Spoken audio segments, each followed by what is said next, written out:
Good time. Good time? Yeah, we were doing like the whole good morning, good Yes. afternoon, whenever you're watching. I just decided it's easier to just say good time. Good day, mate. Well, they may be watching this at night, so we just have to do good time. I- All I inclusive. thought they said good day even if it's night. I don't know. I'm not Australian. Well, neither am I. I was just taking the phrase at face value. Okay. Well, day, we call the whole 24-hour period a day, do we? I think so. Anyway, so we've talked about another one of the prayers of the Bible with Jacob yesterday, and it is time for us to move on into talking about a topic a little further. So it is. Our topic for today is privacy. From Matthew chapter 6, verse 6. Jesus says, "But when you pray, go into your room and shut the door and pray to your Father who is in secret, and your Father who sees in secret will reward you." Privacy can be a bit of a different. Privacy. Are you speaking in tongues? I am speaking with my tongue, just Oh. not in words. Privacy can be a bit of a difficult topic because public prayers. We have public prayers, and so some people look at those and be like, okay, that's a prayer. That's so enough. whenever, Yeah. if I ever decide to pray in private, which maybe I don't even need to because I sat through a public prayer. You know, That's enough. we prayed. I Don't need to pray had anymore. I had my prayer time for this week. Yeah. And if I decide to actually do above and beyond and have an extra prayer this week, and I do a private prayer, I'm gonna just imitate what I heard on Sunday. I'm just gonna Copy make it. that. Yeah, I'm gonna copy that, make it sound kind of like a public prayer. Maybe if I'm feeling a little adventurous, throw in my own twist and turn, because I'm me. Want to make sure God knows I'm the one talking, not whoever did the prayer on Sunday. But that's not the way private prayer works. When you're going through life, the life-changing, groundbreaking, earth-shattering conversations most likely aren't going to be the ones you have with 20, 30, 40, 50 people gathered around you. Most of the time, the conversations and the things that are talked about that really change your life are a one-on-one conversation with somebody in the middle of the night or something. And that's the difference between a private prayer and a public prayer. A public prayer is the conversations that you have when there's 50, 100 people around and you're just talking about something. But a private prayer with God is when you get down into the nitty gritty and it's midnight talking with your best friend and you have a life changing conversation. Now, is every private prayer with God going to be a flat out, oh, my life is totally different now. I don't understand what I was thinking before. God's just opened my eyes and it's amazing now. And, well, no, you're not always going to get that. But with a private prayer, that's sort of the tone that you should take into it, is that there's a close friendship here. I'm trying to strengthen my bond with God. There's nobody else listening in. I can be open, like we talked about. Yeah. I can be bold, like we talked about. I can be myself. I can with say God. it simply. I don't have to. Yes. I'm not trying to impress anybody. Yes. There's nobody else around listening. to hear. I think about too when I think about this. When I think about conversations, there are just a lot of things that you just wouldn't want to talk about in a public setting. Oh yeah. You're at work, you're at school, you're just out at Walmart. There are some things that you may even if it is a close friend and you're only talking to that person, but you're in public and you just don't want to say some things in public like that.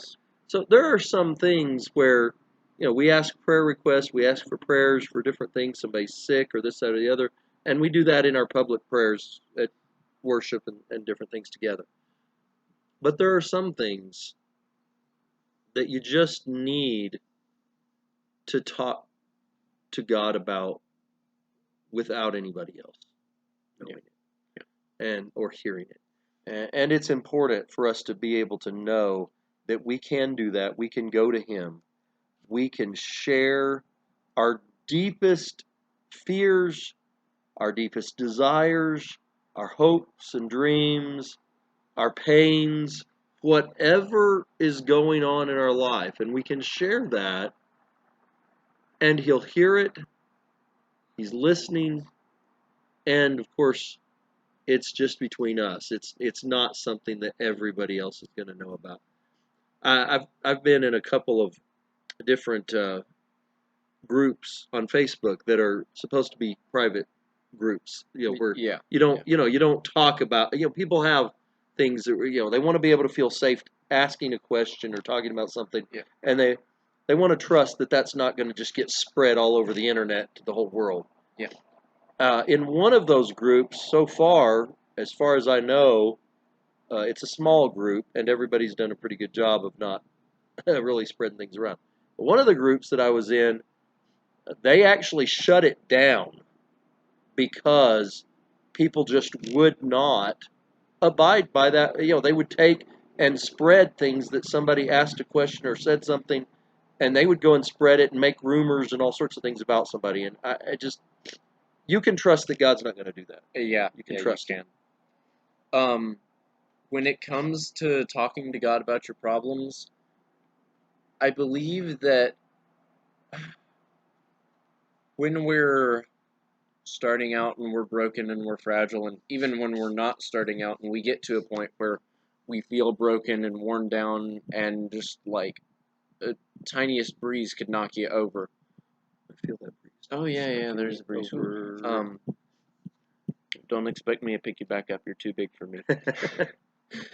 But when you get to that point in your life and you're just like, I don't know what's going on here. There's just too much for me to handle. I've got a lot of problems right now. Don't know who I can trust. All that sort of stuff. We should be able to rely on fellow Christians, but before then, sometimes we have to keep it just between us and God and work things out as much as we can there because we're not ready for other people to know about it. Yeah, it's set. We should, like you said, we should be able to rely on other Christians. We should be able to talk to a fellow Christian about something, and it be private. Yes. Unfortunately, not everyone does keep things private like they should. It kind of reminds me of the joke about it was actually about 4 preachers that went fishing one Saturday, and they got out there and they started, they felt close to each other, so they started sharing, and one of them finally confessed. He said, well, I have to be honest with you. I've got this little problem with gambling. He said, it's been a problem for a while. I have to confess that I have this problem with gambling. Another one said, well, the congregation doesn't know it, but I smoke sometimes. I sneak some cigarettes and I go smoking. And then the third one says, well, I have to tell you all the truth. I have a problem with drinking. I pick up a bottle every now and again and drink when I shouldn't and too much. And the fourth one didn't say anything, and the others said, well, what about you? And he said, well, I have to be honest with you. He said, my trouble is gossip, and I just can't get back to town and tell everybody what y'all told me. And unfortunately, there are some Christians who are like that, where they just can't keep it to themselves. They're going to go tell everybody. And,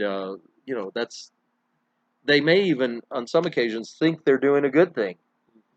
But it's not. It's not a good thing to break somebody's confidence like that when they are trusting you to help them with their struggles. Yes. And fortunately, and a lot of people have been hurt by Christians or even spouses or family members who have just destroyed their trust. And so it's hard for them to trust another person. But they can always trust Jesus. They can always trust God. The punchline to the joke you told is that one of those preachers didn't make it back to town. Yeah, probably not. And then the other 3 had another secret. Yeah. What is it Benjamin Franklin said? 3 men can keep a secret as long as 2 of them are dead. I think that's something like that. Yeah. All right. So keep in mind, with private prayer especially, your relationship with God. Private prayer is going to build your relationship with God. public prayers can be helpful in, getting a surface level relationship with him. But if you really want to get to know him and be confident that he is listening to you and be able to be bold and honest and everything else that we've talked about, you're going to have to get into some private prayer and some study so that you know him and so that you know that he knows you and that you're comfortable with him. Now you've got to spend time with it. Yeah. Nobody, when they have a first conversation with somebody, is able to really get down deep and open and share secrets and things like that. And you've got to get to that point with God, and you're going to have to spend time with him for that to happen. Yep. All right. Well, we will look at another prayer tomorrow. Another one from Genesis, another We one will. from Jacob, in fact. And so we'll look at that tomorrow. And Hope you'll have a be good here. day. Yes, hope so. Bye. Bye.